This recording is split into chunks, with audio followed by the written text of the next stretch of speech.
우리에게 주시는 말씀은 너무 잘하는 말씀입니다. 히브리서 11장 1절 말씀입니다.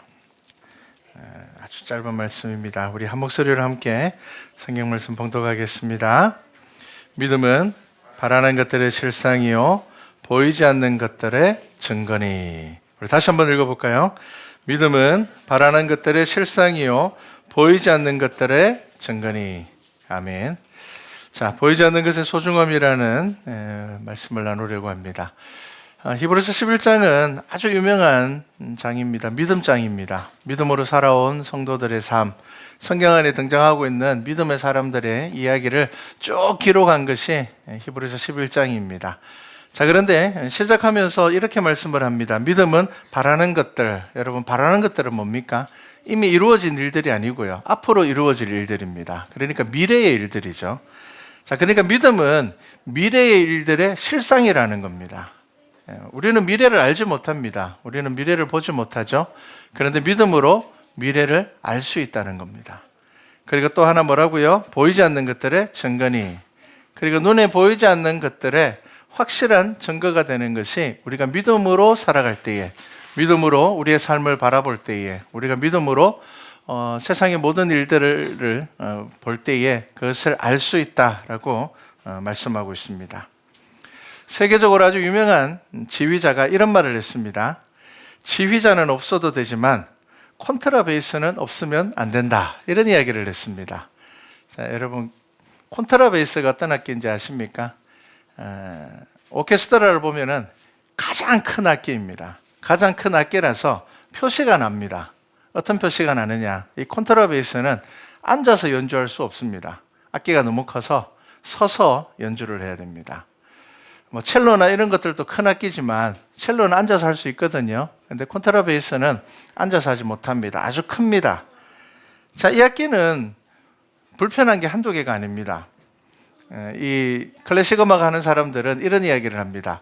콘트라베이스를 하려면은 잘 살아야 된다. 왜냐하면 이 악기가 작은 차에는 안 실리거든요. 엔간한 차에는 잘 안 실립니다. 그래서 큰 차에 실립니다. 자, 그리고 지하철을 타면은 다른 사람에게 가장 많이 피해를 주는 게 바로 이 악기입니다. 이거 메고 타면요 주위의 사람들 다 불편합니다. 자, 이렇게 불편한 악기인데 그런 불편한 만큼 오케스트라에서 막 돋보이는 악기냐? 그렇지 않습니다. 이 콘트라베이스는 이 재즈 음악에서도 사용이 되는데 들으면은 저게 악기 소리 같기도 하고 아닌 것 같기도 한 워낙 저음이기 때문에 밑에 깔려 있는 음입니다. 그래서 잘 들리지 않는 악기입니다. 자, 화려한 멜로디를 가지고 있는 악기도 아닙니다. 관객 입장에서는 잘 안 들립니다. 관객이 듣고 환호하는 악기는 주로 어떤 악기들입니까? 고음 악기들입니다. 오케스트라에 들어가면 바이올린이라든지 플룻이라든지 이렇게 눈에 띄는 고음의 소리를 내는 악기들은 사람들이 듣고 멜로디 정말 좋은데 라고 이제 생각을 합니다. 그런데 콘트라베이스는 사실 잘 들리지 않습니다. 그런데 지휘자가 뭐라고 이야기를 했더라고요? 지휘자는 없어도 되지만 콘트라베이스는 없으면 안 된다.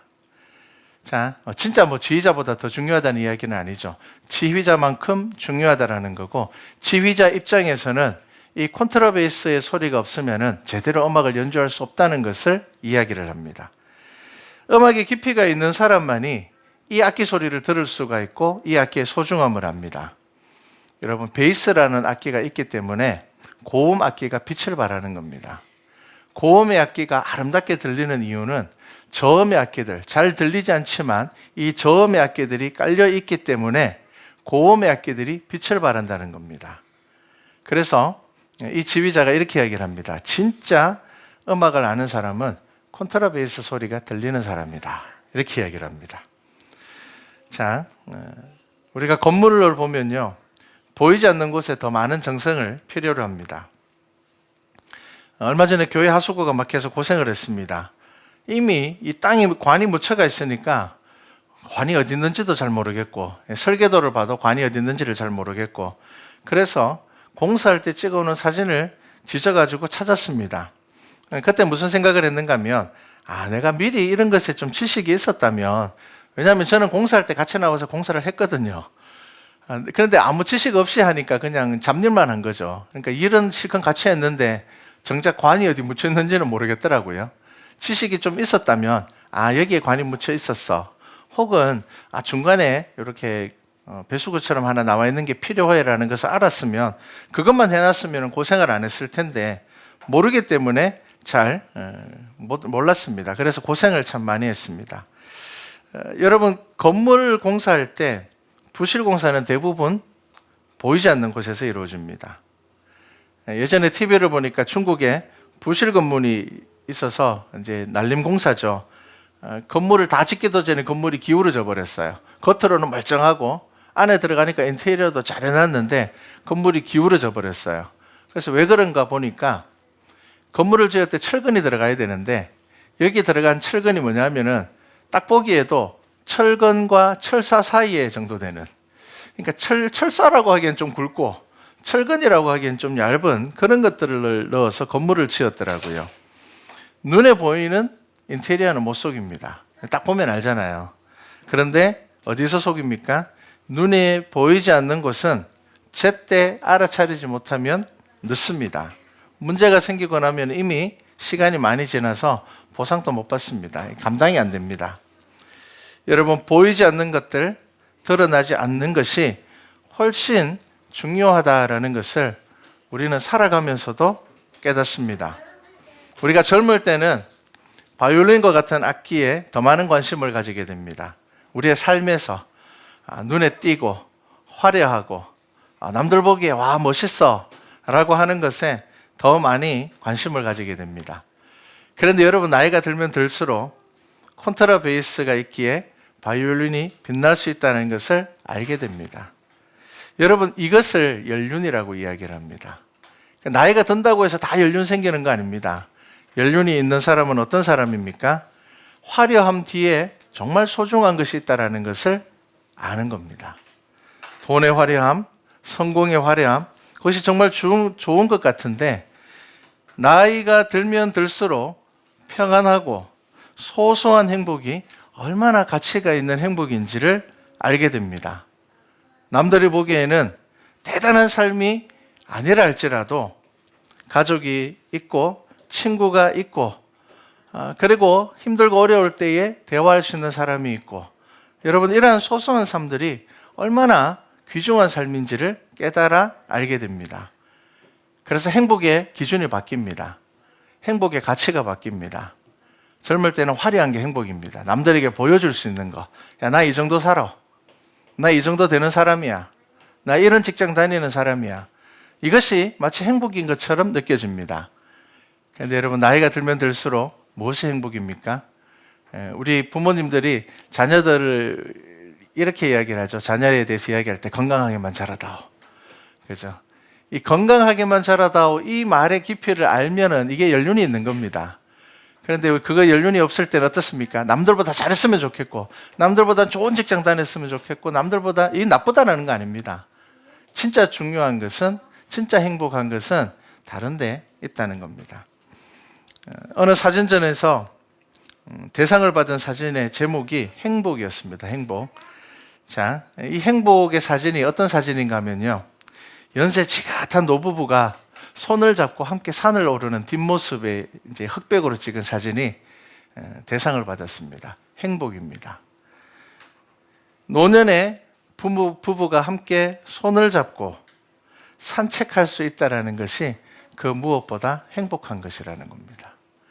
그런데 우리는 화려한 것, 화려한 악기, 바이올린에 관심이 있을 때는 이걸 행복이라고 생각하지 않습니다. 남들이 가보지 못하는 곳에 가고, 남들이 먹지 못하는 것 먹고, 남들이 하지 못하는 것을 하는 것을 행복이라고 생각합니다. 그렇기 때문에 재밌는 것, 뭔가 특별한 것을 자꾸 바라보게 되는데, 진짜 행복은 무엇입니까? 연세 지긋한 노부부가 그냥 손잡고 평범한 산길을 산책하면서 올라가는 그 뒷모습, 서로 위로하고 서로 아껴주는 모습, 그것이 바로 행복이라는 겁니다. 여러분, 일상에 녹아있는 행복의 가치를 알지 못하면 그거 잃어버리고 나중에 후회하게 됩니다. 좀 일찍 알았으면 좋았을 텐데 라고 후회하지만 여러분 시간을 잃어버리면 시간을 가치없게 사용해버리면은 이미 꼬여버리고 무너져버린 관계에서 회복이 쉽지 않습니다. 사람이 죽기 전에 후회하는 것 중에 하나가 뭐냐면은 돈이 전부가 아니라는 것을 일찍 깨닫지 못하는 것에 대해서 후회한다고 합니다. 여러분 돈이 가치가 없다는 거 아닙니다. 아무것도 아니라는 거 아닙니다. 그거보다 훨씬 더 소중한 것, 돈이 전부라고 생각한다는 겁니다. 돈이 전부가 아니라는 것을 빨리 깨달아야 하는 겁니다. 돈은 소중합니다. 꼭 필요하고요. 돈이 있으면 편한 건 맞습니다. 그런데 여러분 돈이 전부는 아닙니다. 잠언의 말씀이 생각이 났습니다. 잠언 15장 17절에 채소를 먹으며 서로 사랑하는 것이 살찐 소를 먹으며 서로 미워하는 것보다 나으니라. 여러분 이 말씀이 마음에 와닿으면 연륜이 있는 겁니다. 그리고 이 말씀이 마음에 와닿으면 내가 한 해를 더 살았구나. 내가 이제 인생에 조금 더 깊이 있게 볼 수 있는 사람이구나. 그렇게 생각하면 됩니다. 자, 다툼의 거의 대부분은 여러분 돈의 문제입니다. 한번 주위를 보십시오. 뭐 때문에 싸웁니까? 대부분 돈 때문에 싸웁니다. 근데 사람들은 체면이 있어서 뭐라고 이야기합니까? 돈 별거 아니야. 나는 돈이 최고라고 생각하네. 그렇게 이야기를 하면서 싸움은 돈 때문에 싸웁니다. 여러분 이건 돈이 최고인 겁니다. 지금 끊이지 않습니다. 이렇게 이야기하는 사람이 있죠. 난 돈보다 가족이 중요해. 근데 여러분 돈보다 가족이 중요하다면 돈 때문에 가족이 깨어져서는 안 되겠죠. 그런데 깨어집니다. 사람들은 돈으로 눈에 보이지 않는 것을 채울 수 있다라는 말을 합니다. 여러분 돈이 있으면 행복합니까? 도우면 됩니다. 그런데 돈 때문에 행복해지지는 않을 겁니다. 사람의 마음은 마음으로 치유된다라고 이야기를 합니다.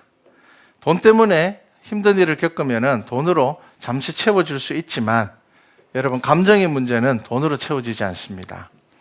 돈으로 눈에 보이지 않는 행복을 살려는 사람들은 결국에는 불행해지는 것을 보게 됩니다. 여러분 사랑을 돈으로 살 수 있다고 이야기하는 사람들도 있습니다. 아닙니다. 잠시 속이는 겁니다. 잠시 속일 수는 있습니다. 돈이 있으면 행복해. 돈 있으면은 사랑도 살 수 있어. 여러분 이거는 잠시 속이는 겁니다. 사랑을 돈으로 살 수 있다면 누가 가장 사랑에 겨워서 살아야 되겠습니까? 돈 많은 사람들. 돈 많은 사람들은 사랑에 겨워서 행복하게 살아야 될 겁니다. 그런데 왜 그들은 다투고 소송을 걸고 돈 때문에 서로 원망할까요? 여러분 부족한 것이 없는 사람들이 만나서 살아가는데 결국 뭐 때문에 이혼한다 그럽니까? 성격 차이 때문에. 돈은 넘쳐나는데 이 돈으로도 극복할 수 없는 게 뭐라고요? 성격 차이라는 겁니다. 감정입니다. 사람의 마음입니다. 여러분 마음은 돈으로 해결이 되지 않습니다. 여러분 눈에 보이는 것으로 보이지 않는 것을 대신할 수 없습니다. 그런데 우리가 살아가는 이 삶의 가장 중요한 가치들은 다 눈에 보이지 않는 것들입니다. 뭡니까? 사랑이고요, 정직이고요, 행복이고요, 신뢰이고요, 우정이고요. 여러분 이런 것들 눈에 다 보이지 않습니다. 여러분 보이지 않는 것은 보이지 않는 것으로 채울 수밖에 없습니다.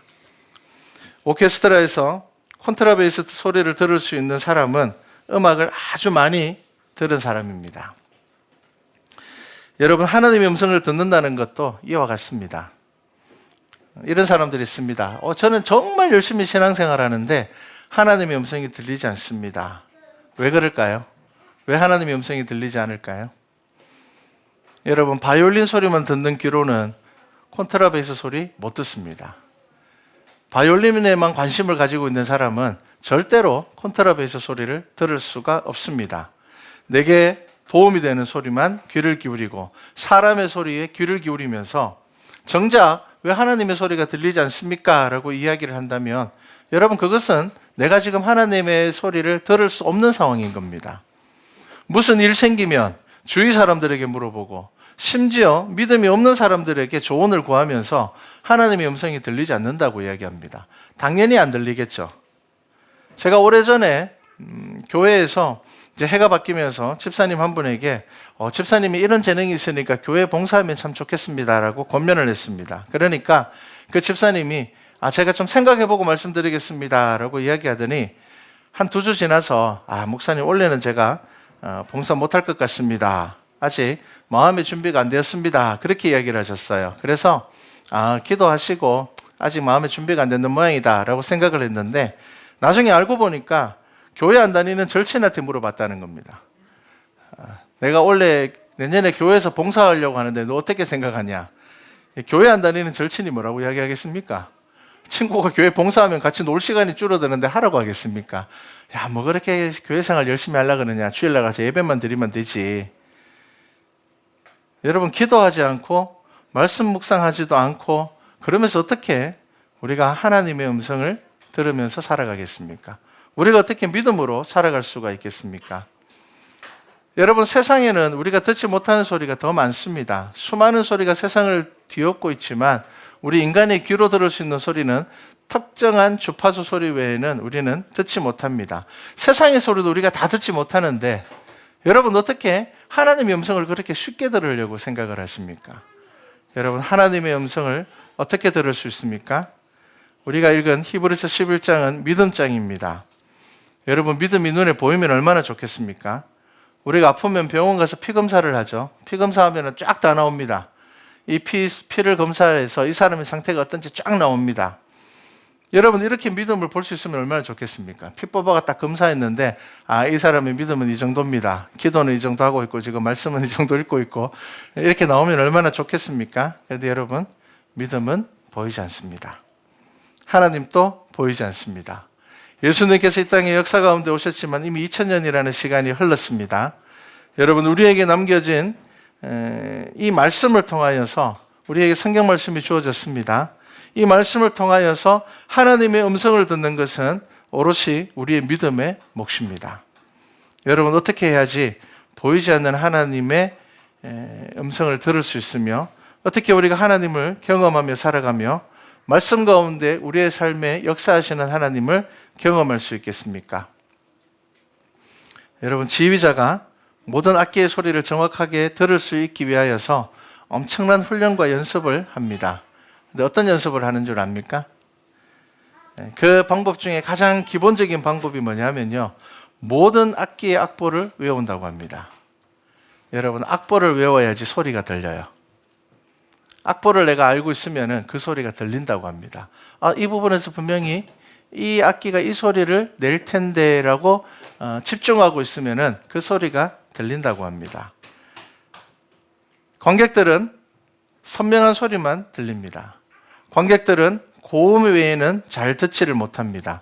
주된 멜로디를 듣습니다. 하지만 음악을 반복해서 많이 듣는 사람들, 음악에 정말 관심이 있어서 깊이 있게 듣는 사람들은 어느 순간부터는 예전에 들리지 않던 소리가 조금씩 들리게 됩니다. 분명히 예전에 이 음악을 들었을 때는 이 악기 소리가 들리지 않았는데 이 음악을 반복해서 수십 번, 수백 번 듣게 되면은 처음에 들을 때는 전혀 들리지 않았던 악기의 소리가 들리기 시작하는 겁니다. 자, 그렇다면 여러분, 처음에 내가 음악을 들었을 때는 들리지 않은 것이 아니라 내가 듣지 못한 거였습니다. 처음에도 그 소리는 났습니다. 그런데 나는 처음에 그 소리를 듣지 못했습니다. 여러분, 어떤 사람이 하나님의 음성을 듣습니까? 어떤 사람이 하나님께서 내 삶 가운데 역사하심을 경험하게 됩니까? 성경의 말씀들을 한번 보십시오. 주야로 말씀을 묵상하는 사람이 하나님의 음성을 듣습니다. 여러분, 관객은 주된 멜로디밖에 못 듣습니다. 어떤 사람이 그 음악 깊숙이 들어있는 소리를 듣는다고요? 그 음악을 반복해서 듣고 그리고 관심을 가지고 악보를 구해서 그 곡의 악보를 보는 사람입니다. 이 분명히 무슨 소리가 들리는 것 같은데 이게 무슨 소리일까? 악보를 구합니다. 그래서 찾아봅니다. 내가 들은 소리가 이 소리구나. 나는 몰랐는데 이 소리가 나고 있었구나. 여러분, 그런 사람이 듣지 못하는 소리를 듣게 되는 것입니다. 여러분, 하나님이 없다고 하는 사람들에게는 아무리 말로 설명해도 그 사람들은 하나님을 알지 못합니다. 왜? 그 사람들은 들을 귀가 없기 때문입니다. 그 사람들은 세상의 소리는 잘 들립니다. 화려한 소리들은 잘 들립니다. 나를 자극하는 소리들은 정말 잘 들립니다.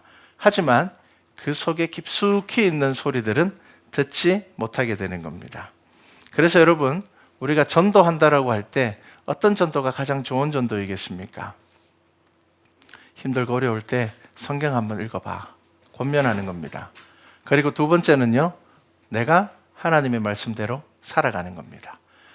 여러분, 이 두 개가 복음을 전하는 방법입니다. 하나님 말씀 읽어보세요. 여러분들이 성경의 모든 것들을 다 설명해 줄 수가 없잖아요. 그러니까 정말 힘들고 어려울 때 말씀 읽어보세요. 그 속에 답이 있습니다. 그 속에 진리가 있습니다. 그리고 두 번째는요, 나는 그렇게 살아가고 있습니다. 나도 정말 힘들고 어려울 때 하나님의 말씀으로 인하여서 나는 회복되었습니다. 나는 변화된 삶을 살아가고 있습니다. 여러분, 이것을 보여주지 못할 때 복음은 전해지지 않습니다. 그래서 여러분, 전도는 성경 읽어보세요. 예수님 말씀 한번 묵상해 보세요. 그가 정말 살다가 힘든 일을 만날 때, 더 이상 내가 무엇을 해야 될지 모를 때에 성경 말씀을 읽게 될 것입니다. 여러분, 그것이 바로 복음을 전하는 것입니다. 우리가 성경을 읽어보면 예수님의 제자들이 복음을 어떻게 전했습니까? 막 자세하게 설명하는 것이 아닙니다. 뭐라고 이야기를 합니까? 주 예수를 믿어라. 너와 네 집이 구원을 얻으리라. 여러분, 이거였습니다. 예수 믿으십시오. 이게 우리가 할 수 있는 전부입니다. 그리고 또 하나는 내가 그 예수 믿는 사람으로 살아가는 겁니다. 이게 바로 복음입니다. 여러분, 성경을 읽는다고 하지 않습니다. 뭐라고 이야기를 합니까? 묵상한다고 합니다. 여러분, 성경의 말씀을 여러분 읽고 있습니까? 묵상하고 있습니까? 많이 읽는 것 중요하지 않습니다. 여러분, 묵상하셔야 됩니다. 읽고 또 읽고 그 속에 하나님께서 내게 주시는 음성이 무엇인지를 알아야 됩니다. 시편 1편 2절에 보면요, 오직 여호와의 율법을 즐거워하며 그의 율법을 주야로 묵상하는도다. 주야로 내가 묵상합니다. 어떻게 해요? 즐거워하여입니다. 여러분, 참 중요합니다. 여러분, 억지로 많이 읽으면요, 아무리 많이 읽어도 그 속에는 하나님의 음성 못 듣습니다. 어떻게 읽어야 된다고요? 즐거워하여 주야로 묵상해야 되는 겁니다. 어떤 사람이 음악을 들으면서 콘트라베이스 소리를 듣는다고요? 이 음악이 좋아서 자꾸 듣는 겁니다. 이 음악을 들으면서 이 음악이 너무 내게 감동을 주기 때문에 이 음악에 대해서 더 알고 싶은 겁니다. 그러니까 악보도 구하고 시간 날 때마다 다시 듣고 또 듣고, 그러다 보니까 어느새 내가 듣지 못하는 소리를 듣게 되는 겁니다. 그리고 그 소리로 인하여서 내가 처음에 듣지 못하였던 소리가 정말 중요한 소리였구나. 정말 이 소리를 통하여서 이 음악이 완전해지는구나, 완벽하구나, 그것을 알게 됩니다. 시편 119편 172절에 보면요, 주의 모든 계명들이 의로움으로 내 혀가 주의 말씀을 노래하리이다, 이렇게 이야기를 합니다. 시편에는 다윗의 많은 찬양들이 있습니다. 여러분, 시편을 보면서 다윗이 어떤 믿음으로 나아간 것 같습니까? 그의 믿음은 어땠던 것 같습니까?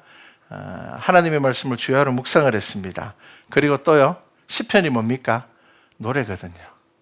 노래를 만들어서, 찬양을 만들어서 노래했다는 겁니다.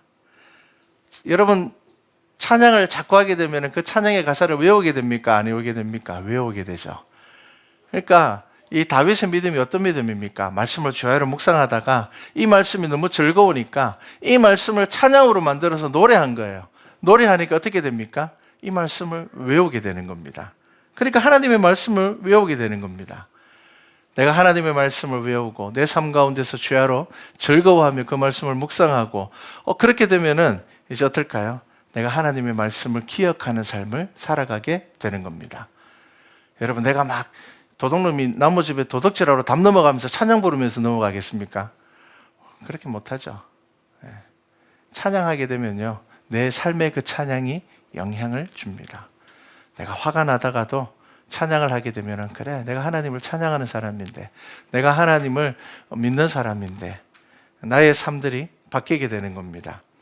그러한 삶들을 통하여서 내가 예전에는 듣지 못하였던 하나님의 음성을 듣게 됩니다. 여러분, 하나님의 음성을 듣는다는 게 뭡니까? 내가 예전에는 그냥 읽었던 이 말씀이 묵상함으로 인하여서 내 삶 가운데 은혜가 되는 겁니다.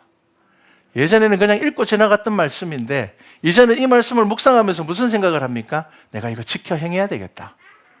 예전에는 그냥 지식적으로 읽었습니다. 그런데 내가 하나님의 말씀을 묵상할 때는 이거 내가 지켜 행해야 될 문제구나. 이거 그냥 내가 알고 지식으로 넘어가는 게 아니라 이거 내가 행하지 않으면 아무 의미가 없구나.